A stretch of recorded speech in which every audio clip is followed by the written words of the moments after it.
ನಮಸ್ಕಾರ ಸ್ನೇಹಿತರೆ. ಇಂದು ನಾವು ಹಲವರು ಕೇಳಿರುವ 555 ಮ್ಯಾನಿಫೆಸ್ಟೇಷನ್ ಟೆಕ್ನಿಕ್ ಬಗ್ಗೆ ತಿಳಿದುಕೊಳ್ಳೋಣ. ಈ ವಿಧಾನವನ್ನು ಅನುಸರಿಸಿದರೆ ನಮ್ಮ ಆಸೆಗಳು ಖಂಡಿತವಾಗಿ ನೆರವೇರುತ್ತವೆ ಎಂದು ಹೇಳಲು ಸಾಧ್ಯವಿಲ್ಲ.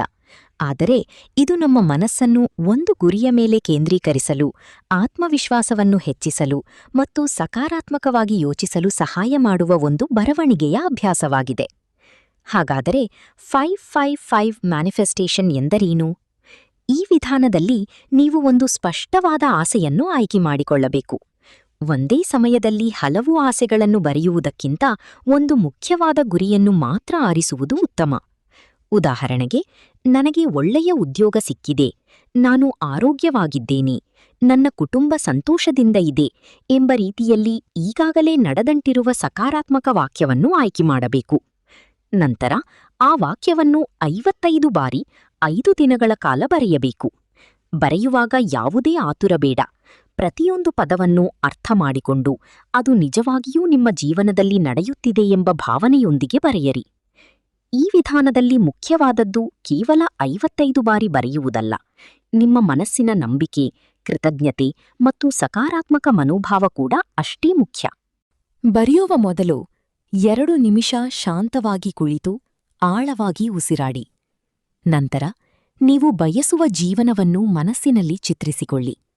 ನಿಮ್ಮ ಗುರಿ ಈಗಾಗಲೇ ನೆರವೇರಿದೆ ಎಂಬ ಸಂತೋಷವನ್ನು ಅನುಭವಿಸಲು ಪ್ರಯತ್ನಿಸಿ. ಒಂದು ವಿಷಯವನ್ನು ನೆನಪಿಟ್ಟುಕೊಳ್ಳಿ, ಮ್ಯಾನಿಫೆಸ್ಟೇಷನ್ ಎಂದರೆ ಕೇವಲ ಬರೆಯುವುದು ಮಾತ್ರವಲ್ಲ, ಅದರ ಜೊತೆಗೆ ನಿಮ್ಮ ಗುರಿಗಾಗಿ ಪ್ರತಿದಿನ ಪ್ರಯತ್ನಿಸುವುದು ಕೂಡ ಬಹಳ ಮುಖ್ಯ. ನೀವು ಉದ್ಯೋಗ ಬಯಸುತ್ತಿದ್ದರೆ ಅರ್ಜಿಗಳನ್ನು ಹಾಕಬೇಕು.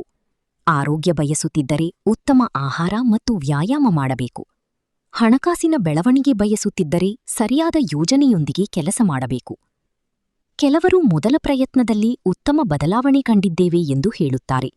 ಇನ್ನು ಕೆಲವರಿಗೆ ಯಾವುದೇ ವಿಶೇಷ ಅನುಭವ ಆಗದೇ ಇರಬಹುದು. ಆದ್ದರಿಂದ ಫಲಿತಾಂಶ ವ್ಯಕ್ತಿಯಿಂದ ವ್ಯಕ್ತಿಗೆ ಬದಲಾಗುತ್ತದೆ. ನಿರೀಕ್ಷೆಗಿಂತ ಹೆಚ್ಚಾಗಿ ನಿಮ್ಮ ಪ್ರಯತ್ನ ಮತ್ತು ನಿರಂತರತೆ ಮುಖ್ಯ.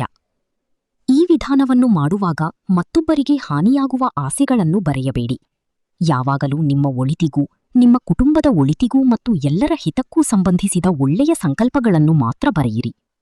ಕೊನೆಯಲ್ಲಿ ಒಂದು ಮಾತು: ನಂಬಿಕೆ ನಿಮ್ಮ ಮನಸ್ಸಿಗೆ ಶಕ್ತಿ ನೀಡುತ್ತದೆ, ಕೃತಜ್ಞತೆ ನಿಮ್ಮ ಹೃದಯಕ್ಕೆ ಸಂತೋಷ ನೀಡುತ್ತದೆ, ನಿರಂತರ ಪ್ರಯತ್ನ ನಿಮ್ಮ ಕನಸುಗಳನ್ನು ಗುರಿಯತ್ತ ಕೊಂಡೊಯ್ಯುತ್ತದೆ. ಈ ವಿಡಿಯೋ ನಿಮಗೆ ಇಷ್ಟವಾದರೆ ಲೈಕ್ ಮಾಡಿ, ನಿಮ್ಮ ಸ್ನೇಹಿತರೊಂದಿಗೆ ಹಂಚಿಕೊಳ್ಳಿ ಮತ್ತು ಇಂತಹ ಇನ್ನಷ್ಟು ಆಧ್ಯಾತ್ಮಿಕ ಹಾಗೂ ಪ್ರೇರಣಾದಾಯಕ ವಿಡಿಯೋಗಳಿಗಾಗಿ ನಮ್ಮ ಚಾನಲ್ ಅನ್ನು ಸಬ್ಸ್ಕ್ರೈಬ್ ಮಾಡಿ. ಧನ್ಯವಾದಗಳು. ಮತ್ತೆ ಮುಂದಿನ ವಿಡಿಯೋದಲ್ಲಿ ಭೇಟಿಯಾಗೋಣ.